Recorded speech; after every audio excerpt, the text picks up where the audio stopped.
నా కుమారుడైన యోబును చూడలేదా? అతను నా మీద ఎంత భక్తిపరుడు, ఎంత విశ్వాసం కలిగిన వ్యక్తి. కానీ అపవాది ఏముంటుందో తెలుసా? పెడుతుంటది అది, నీ గురించి కూడా అడుగుతుంటది. అయ్యా, ఆ బిడ్డకు, ఆ అయ్యకు జీవితంలో అన్నీ ఇచ్చేసావయ్యా. మంచి భార్యనిచ్చావు, మంచి భర్తనిచ్చావు, మంచి పిల్లల్నిచ్చావు, మంచి ఉద్యోగం ఇచ్చావు, మంచి ఆస్తినిచ్చావు, అన్ని సుఖవంతంగా జీవితాన్ని ఇచ్చేసావు కదయ్యా.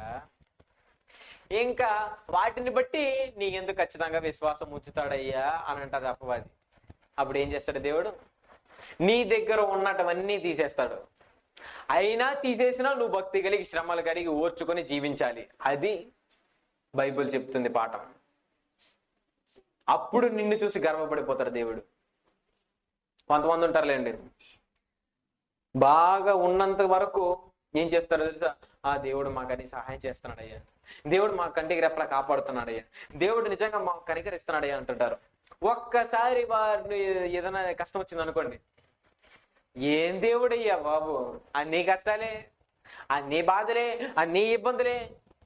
అమ్మా, యేసుని నమ్ముకుంటే నీకు కష్టాలు ఖచ్చితంగా వస్తాయి.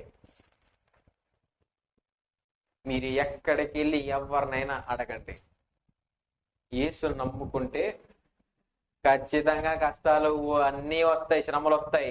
యేసుక్రీస్తు స్వామికే తప్పలేదు. ఆఫ్టర్ ఆల్ మనం ఎంత? తండ్రి అయిన దేవుని ప్రథమ కుమారుడు, కన్న కొడుకైన యేసుక్రీస్తు వారికే తప్పలేదండి. మనకెంతండి ఆఫ్టర్ ఆల్? ఆయనే భరించాడు, మనం భరించలేమా? ఆయనే భరించాడు, మనం భరించలేమా అండి? నువ్వు భరించాలని నీకు ఈ కష్టాలు వస్తాయి, ఖచ్చితంగా శ్రమలు వస్తాయి, వేదనలు వస్తాయి.